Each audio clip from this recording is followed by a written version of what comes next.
una medición, ¿verdad? Algo de medición. Tenemos una estimación de lo que llegó a San Vicente. Tenemos en Esperanza, en Posada, en el único que no tenemos información es IVA, que quizás en el único embalse. Entonces, podría decirse que se hizo alguna extrapolación en base a los anteriores.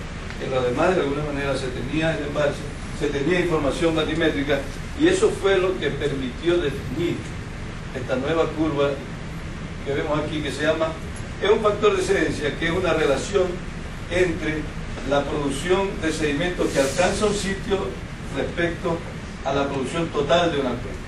¿Y cómo conoce usted la producción total de una cuenca si no tiene ninguna información? A través de la ecuación universal de pérdida del suelo, ¿verdad? Pero si tiene información, a través de la información que tiene. Entonces lo fundamental está aquí en este curso.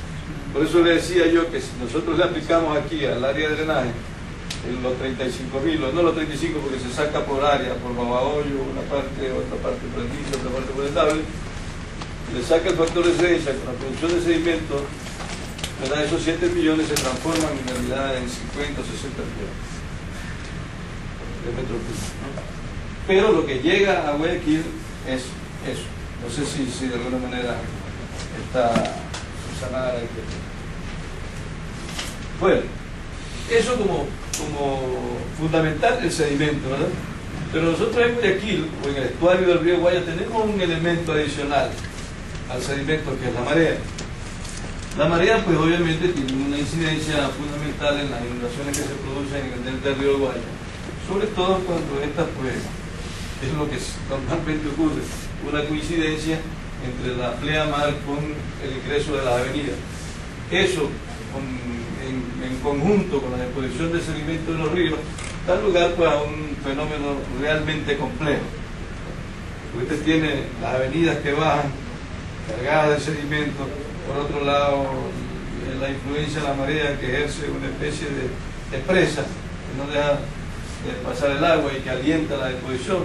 Entonces realmente analizar ese proceso desde el punto de vista matemático es una cuestión realmente bastante complicada, ¿no? Por ahora solamente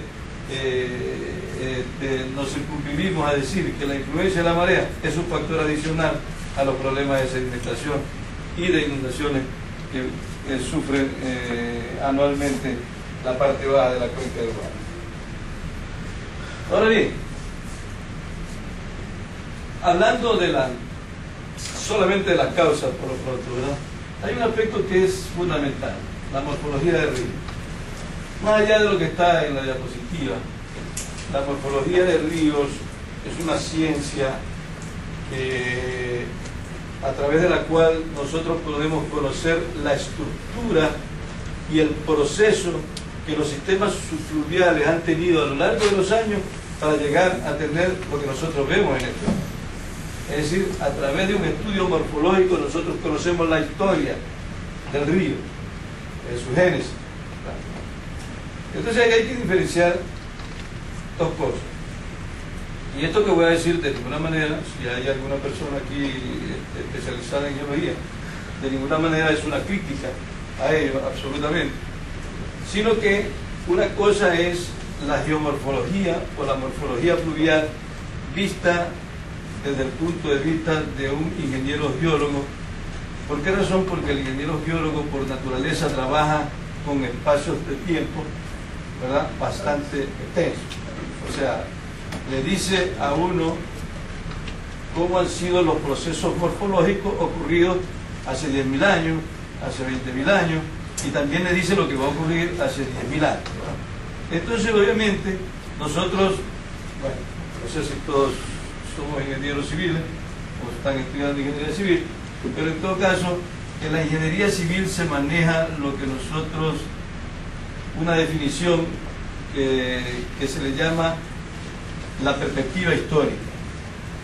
¿Qué es lo que me interesa a mí como ingeniero? Conocer los procesos geomorfológicos ocurridos en un sistema fluvial los últimos 50 años, los últimos 100 años, en función de lo cual yo puedo inferir lo que va a ocurrir en los próximos 50 o 100 años. Eso es lo que en la práctica de la ingeniería se le denomina la perspectiva histórica, ¿verdad? O O sea, eso como ingeniero es lo que me interesa. Yo no digo que lo que va a pasar 1 millón de años después no debe interesar, simplemente a los ingenieros civiles es que no debería interesar. Pero obviamente que sí interesa lo que puede pasar después, ¿no? Esa es un poco la morfología fluvial.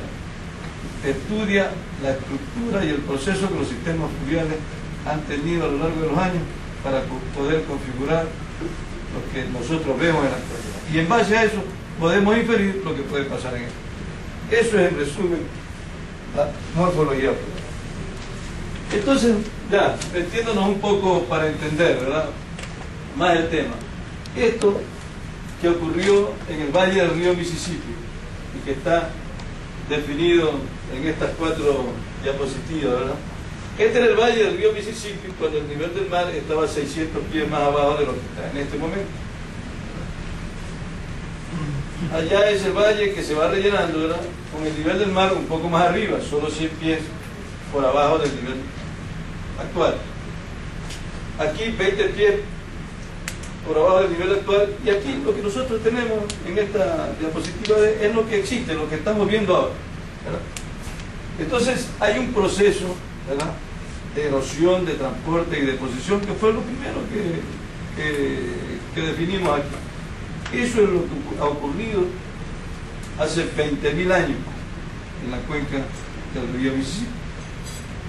Y lo que ocurre, como yo les decía, en esa cuenca experimental que les mostré al comienzo, es lo que ocurre en todas las cuencas hidrográficas del mundo sin excepción, en una más rápido o más lento que en otra, por las propias características que cada una tiene, pero en esencia ocurre el mismo fenómeno. Entonces, ¿qué pasa? Si eso ocurrió en el río Mississippi, ahora veamos qué ocurrió o qué ocurrió en la cuenca del Guaya, ¿verdad? Este es un trabajo del ingeniero Luis Marín, que seguramente todos ustedes lo conocen, en el año 2004, en la que él visualiza la cuenca del Guayas de esta manera. O sea, la costa ecuatoriana era una isla, ¿verdad? Una isla, como decir Japón. Luego de la última era glacial había un canal entre la cordillera de los Andes y Chocón y Colón. ¿Y qué ocurrió? Ocurrió exactamente lo mismo que ocurrió en el río Mississippi y que ocurre en todas las cuencas hidrográficas del mundo, sin excepción. Hasta que se cerró, ¿verdad?, la parte que está entre el Carmen y Santo Domingo por la avalancha de lodo y piedras y las áreas provenientes de los volcanes, y ahí nació la fuente de humedales y de los acuíferos y comenzó, en definitiva,